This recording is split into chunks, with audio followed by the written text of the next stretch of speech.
Good day, good people. Good day. I really wanted to do this portion of the podcast earlier.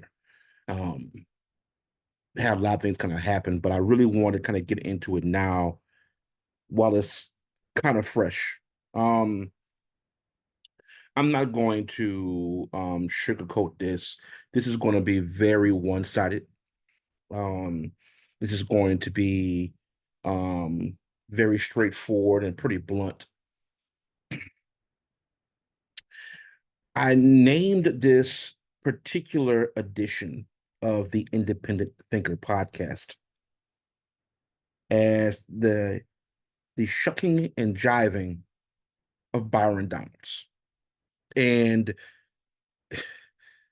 it's I find this to be poetically pathetic that in the year of our Lord and Savior Jesus Christ of 2024,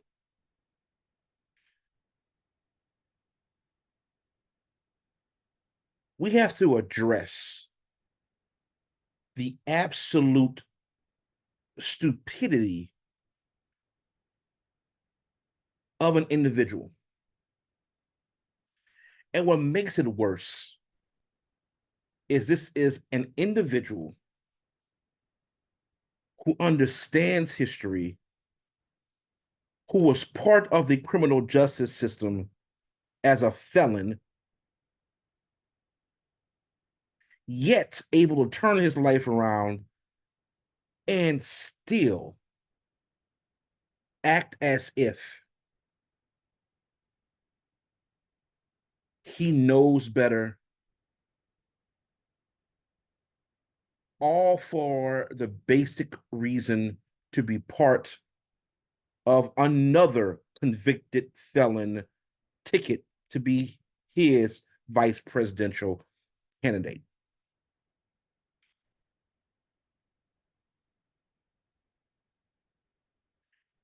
All right. If you don't know what I'm talking about, um, if you haven't seen what's been going on lately, um, allow me to show you the full clip of Byron Donalds saying what he has been saying or said what he said regarding um black families at a certain time period. Just take a listen to this, please. I grew up with my mom.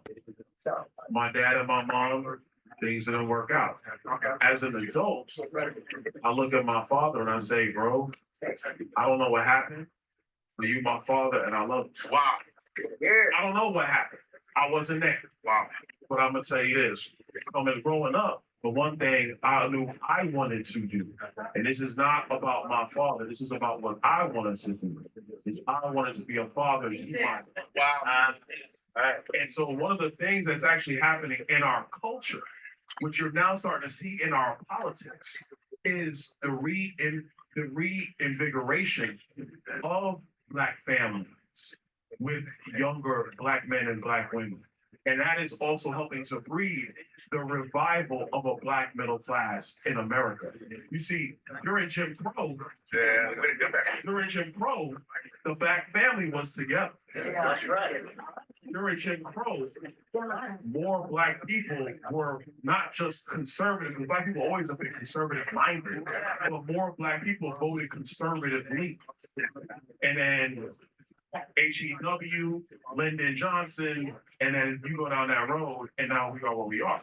What's happened in America the last 10 years, and I say it because it's my contemporaries as well as these contemporaries, you're starting to see more black people be married in homes, raising kids. It's when you home with your wife raising your kids, and then you look at the world, you're saying, "Oh, wait a minute, time out. This does not look right. How can I get something to my kids?" It goes back to the conversation of generational wealth. Not just having a job, generational wealth.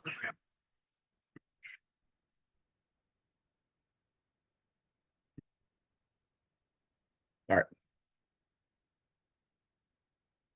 I hope you paid attention to the entire thing, because the one thing that was extremely important that I really wanted to lay out was to provide the entire picture for you.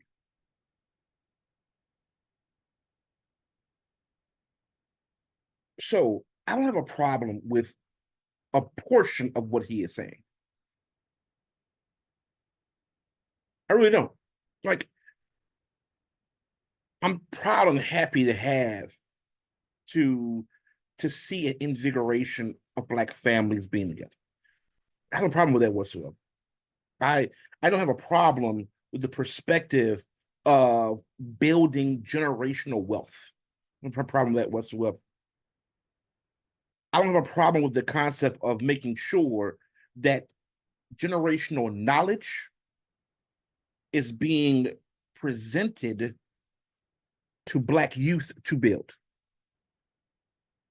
I have zero problem with this. But I do have a problem with this is Jim Crow.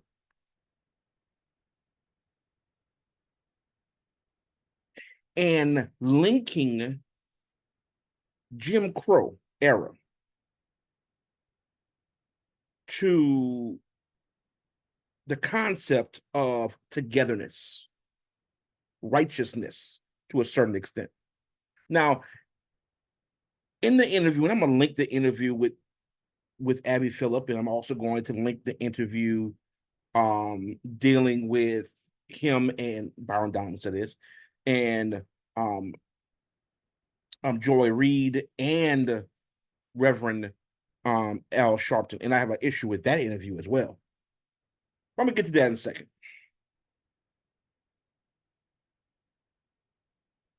The problem with what he is saying is the insinuation and the linking between Jim Crow era and the institution of the Black family.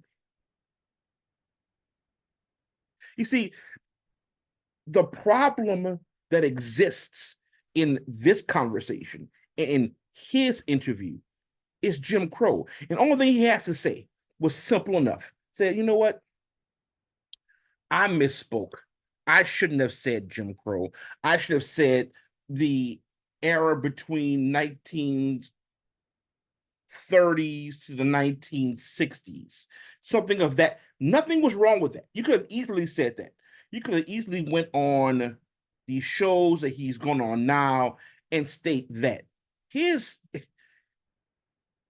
the main perspective is that you go on these shows to double down, triple down, quadruple down, and you can't say, my bad. I fucked up.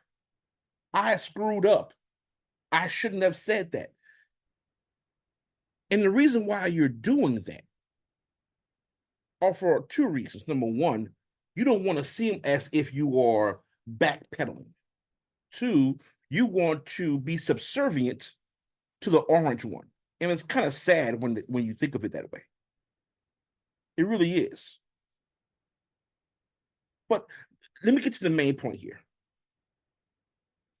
So bear with me for a second. Again, I'm being very transparent. This isn't a situation. This isn't a situation in which I'm going to be quote unquote fair minded here. All right. Black families were quote unquote unified during this time period. First, they had no damn choice. There were too many individuals and even a government against them. The purpose of Jim Crow was to fundamentally harm Black folk mentally, emotionally, spiritually, and of course, physically. The purpose of Jim Crow was to have this hover, this cloud of negativity and harm upon Black families. That was the problem with Jim Crow. It was an extension of slavery without the slavery components.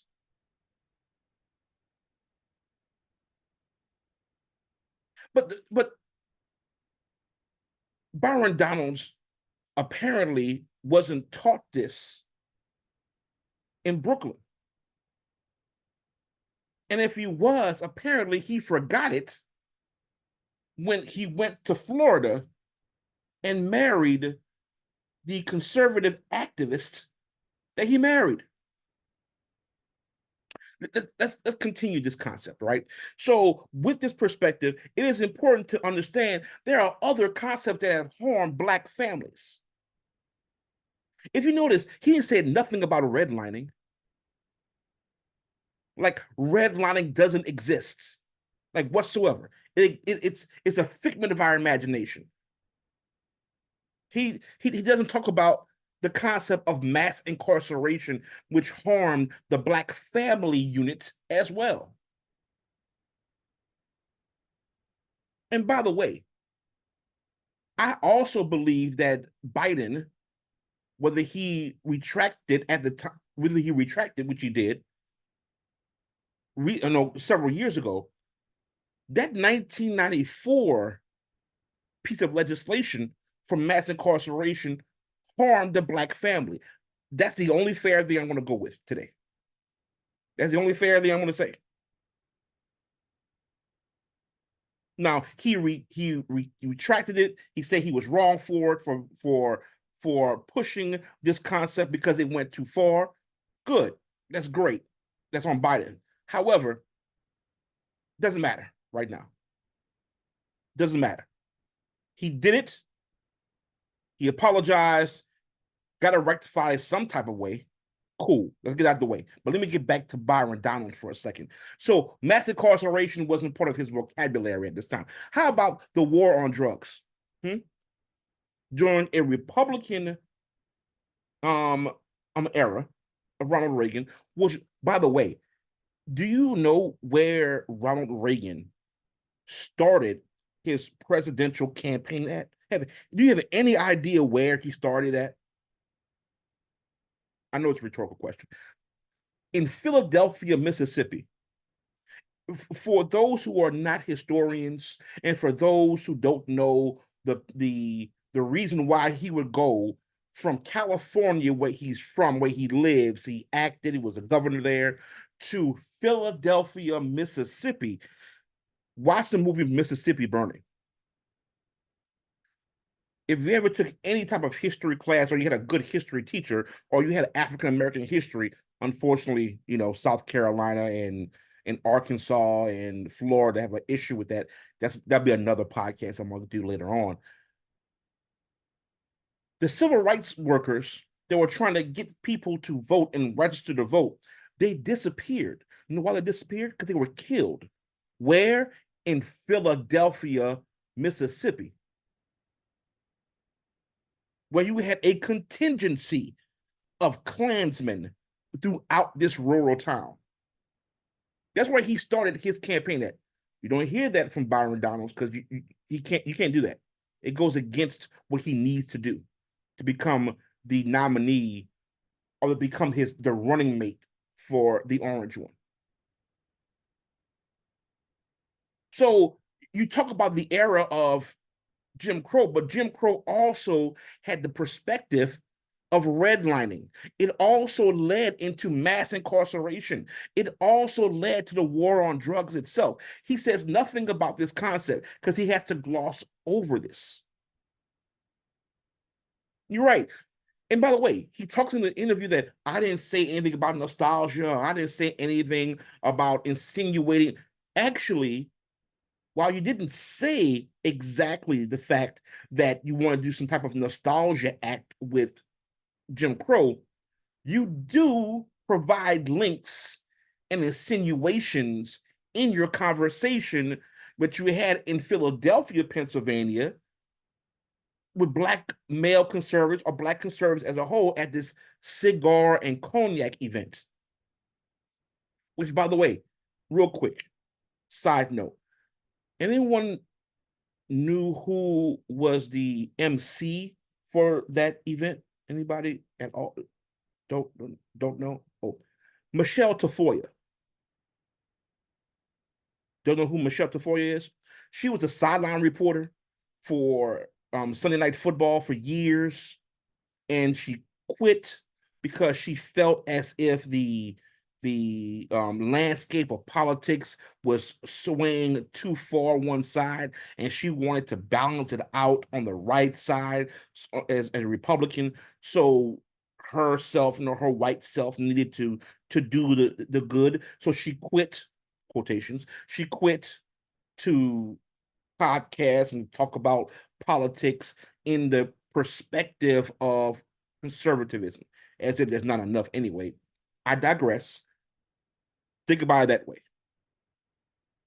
Back to Byron Donalds. So Byron Donalds try to provide a link between the reason why there was a contingency of black families sticking together during Jim Crow, as opposed to what happened in the 80s and 90s and early 2000s and even 2010s. And now there's supposedly a turnaround of black families coming together. The link, see the link, the merging there.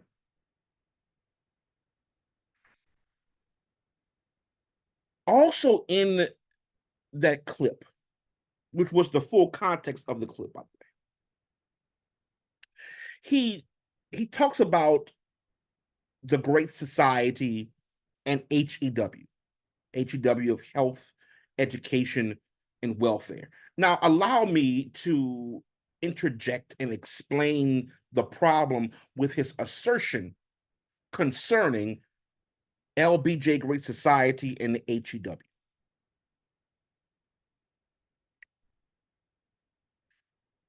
Lyndon B. Johnson's Great Society was purposefully set up to benefit brown and black folk.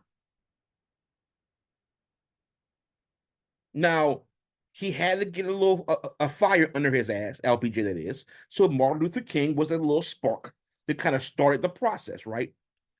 Here is the issue I have regarding Byron Donalds and the Great Society. It's amazing how there is an issue when it comes to black and brown people with the Great Society, with the expansion of welfare, Social Security, Medicaid, Medicare. But there wasn't this great debate, this irritation, this anger, this negativity toward white folks getting all these GI Bill money. There wasn't this fervor out there when white folks were getting these home loans to buy their first homes, where black folk with the same quote unquote credits and money availability for the middle class that is, they couldn't get that home. It's amazing how that works. He doesn't talk about that whatsoever. You don't hear a lot about that conversation at all. And it kind of makes you wonder, why is that? Why is that this fervor to cherry pick programs that apparently is linked to black and brown folk? It's strange to me. Let's continue on. Let's continue on. He he doesn't talk about the benefits of this Great Society perspective, which also links to the concept of Civil Rights Act, the Voting Rights Act, the Housing Act, which forced banks to give out home loans to black folk who actually have the same qualifications as their white counterparts. You don't see the fervor in these arguments by Byron Donald.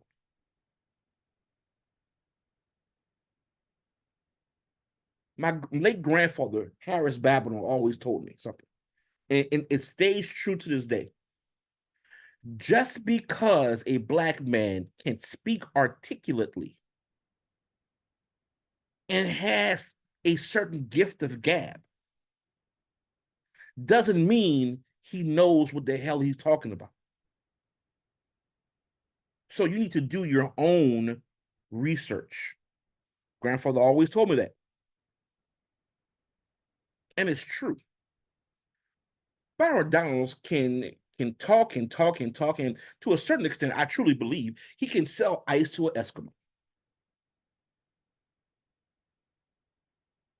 But even though he can do that, he can't talk about the culture in which he was born into because he lost the sense of that years ago. It's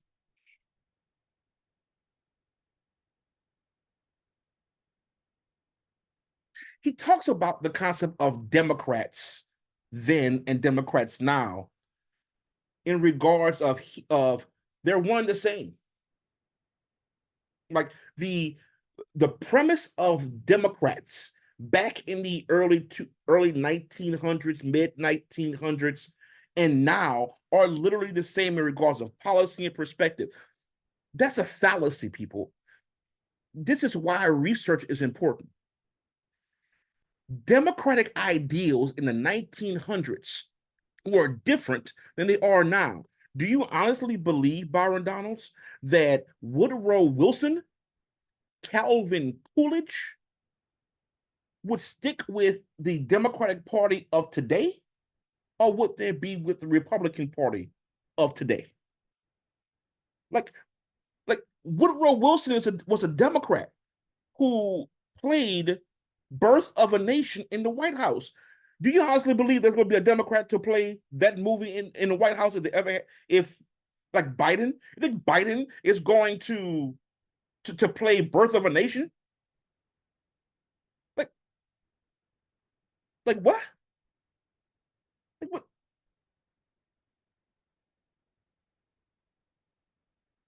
Do you do you even know that makes no damn sense? Like Calvin Coolidge didn't want a black person to even touch his food, but he realized he needed help in the kitchen because that's part of their job. Like what are you talking about? The policies of the Democratic Party then are not now. By the way, it says nothing about the Dixiecrats. Jeez Louise. These Dixiecrats who were Democrat, who saw the changing of the guard of what's happening with black and brown politics, says the hell with this. I don't want myself to even be to be dealing with these folks, with these so-called true Democrats. I want nothing to do with them. Like what? Like you it's it's asinine. Just the thought of it. It's stupid. This is where the Southern switch comes into play. It's becoming the switch. Which, by the way, Kenneth Owens said there was no such thing as a Southern switch, which another lie. So what happens when you don't do your research?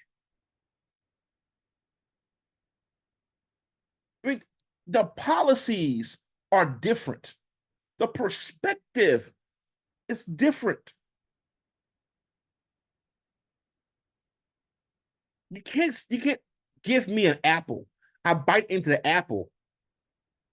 I know it's an apple, but you keep on telling me it's not an apple. It's not an apple. It may look like an apple, but it's really an orange. I have four eyes. I can see pretty well. This irritates me. By the way, Byron Donalds, here's another reason why you're going on all these talk shows now to try to clean up your BS because you know you were wrong. You know you were wrong. But because you can't retract it, because your agenda is to be on the ticket with Donald Trump, You can't back out. So what do? You go on this whirlwind tour of talk shows. You go on to CNN to Abby Phillip. You go to MSNBC with Joy Reid. You go back to MSNBC with the great Reverend Al Sharpton, which now let me get to this concept.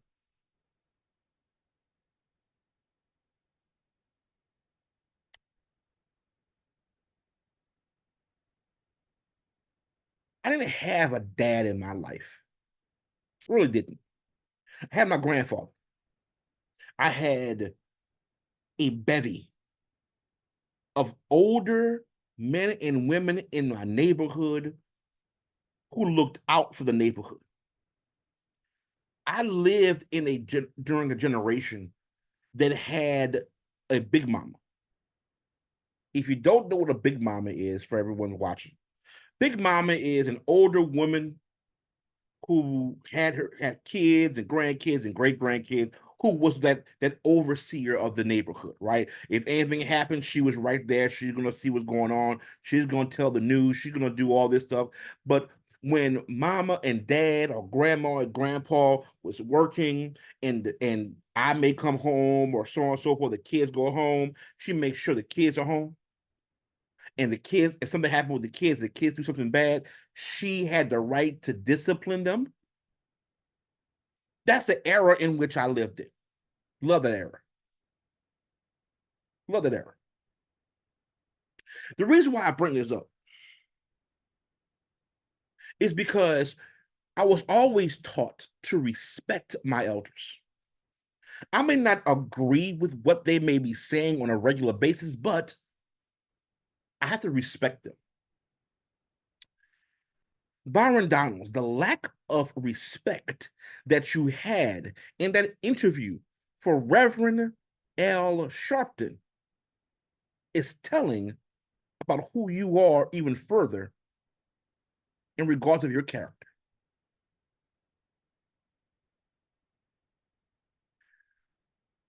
Now I'm going to tag you, Byron Donald, on this, and really want you to respond to this. I know you may not want to. I know you may not do it at all. So I don't think you have it in you to do it. How would you feel if I just blatantly disrespect your fault? You say your father wasn't there. Okay. If I blatantly disrespect your mother, hmm? If I talk to your mother the exact way you talk to Reverend Al Sharpton, what what would you think you would want to do? What would go in your mind in regards of a disrespect? You want to go too personal? Let's not go too personal. Let's go with someone who you truly respect, who uplifted you throughout your lifetime. Not a blood family member, but someone you admire, a mentor who helped raise you to a certain extent, right? Who guided you, who you love as a mentor.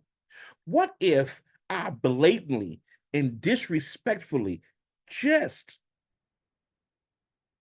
go off on her, just talk to her or him any which way possible?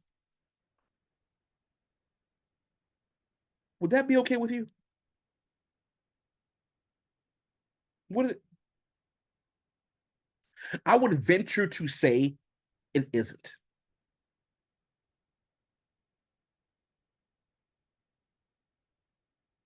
Look, we can have different thoughts on policies.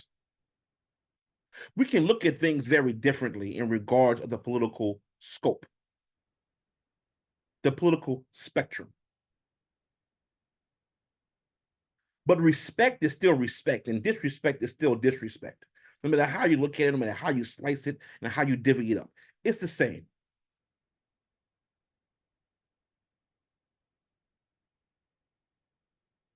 That interview was ridiculous.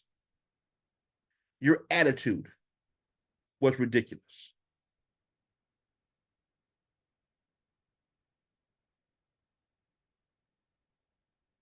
Now you're not going to apologize in public.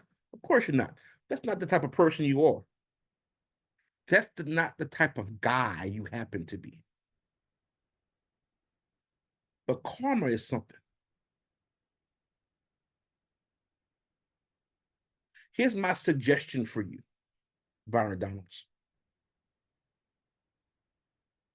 If you can stand it, I would take a good close look at yourself in the mirror. I would ask myself, do I like what I see in regards of character? Am I good with that? Am I comfortable with who I am regarding my character?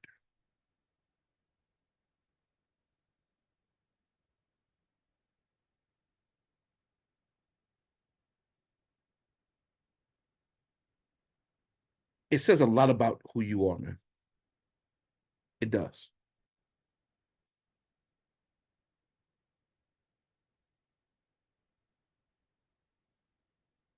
I know what you said in regards of Jim Crow.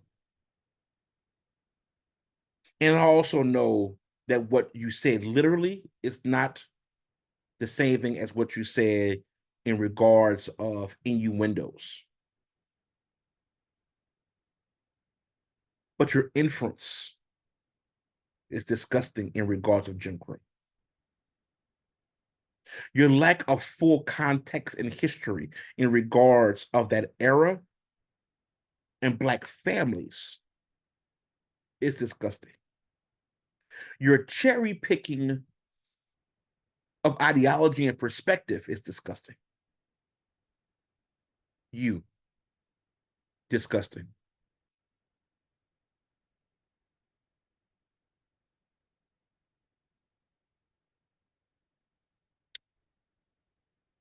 I had to get this off my chest because it was kind of heavy on me.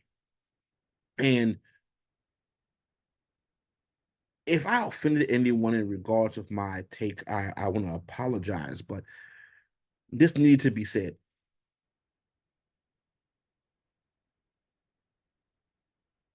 It's kind of sad.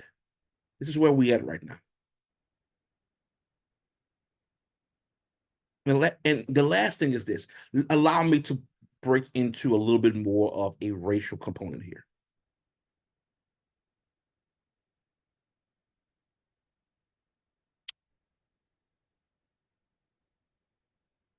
Byron Donalds, I'm gonna say there's one thing that's nice about you, and then I'm gonna say what I really want to say at the end of it after this nice part. I appreciate the fact that you can change your life and be a father to your children and seemingly a very good husband. I can appreciate that about you, one Black man to the other.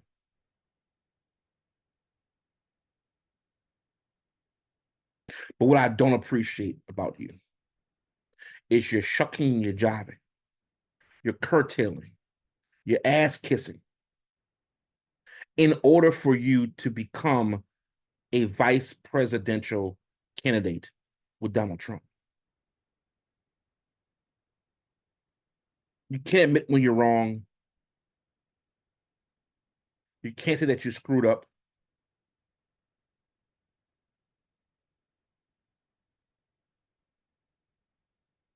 You can't say any of that.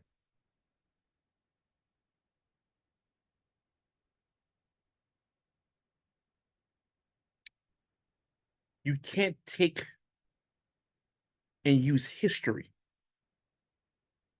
as a pawn, strip certain parts of out of it to make it look good for you. Just because you live in Florida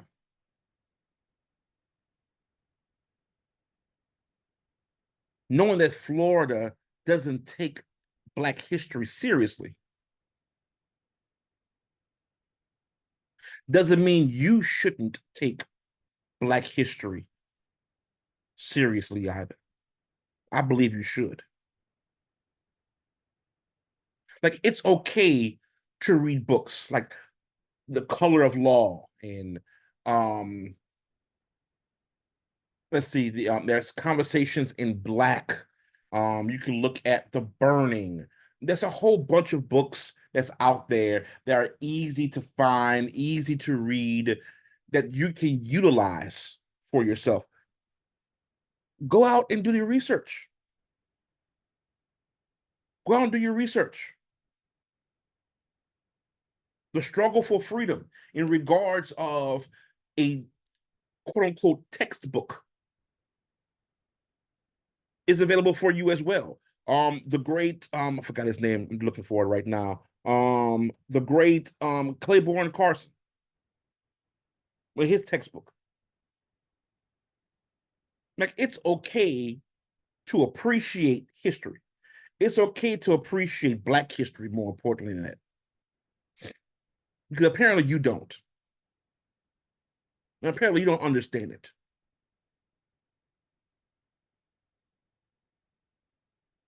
Because I promise you, I guarantee it, that if Donald Trump chooses you, as soon as you do one thing wrong, he's going to kick your ass to the curb. You don't have to believe me. Ask Mike Pence.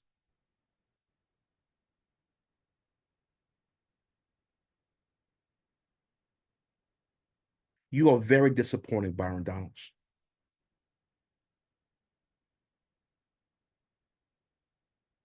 And apparently you have reached the shucking and jiving level of your counterpart in South Carolina, Tim Scott. Congratulations. Do better. Be better. Act better. You're a grown ass man who can't do that. Try it.